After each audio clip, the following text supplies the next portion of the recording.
Although Mercury is the closest planet to the Sun, it's not the hottest. That title belongs to Venus.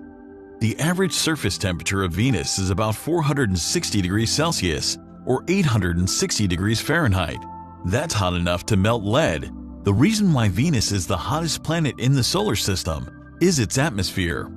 It has a thick atmosphere, 96% of which is made of carbon dioxide, along with traces of other gases, such as sulfur dioxide.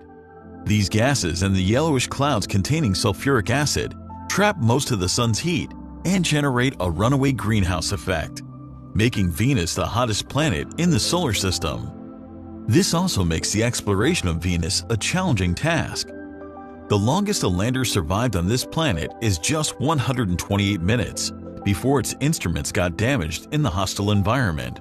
For more such videos on astronomy, follow The Secrets of the Universe.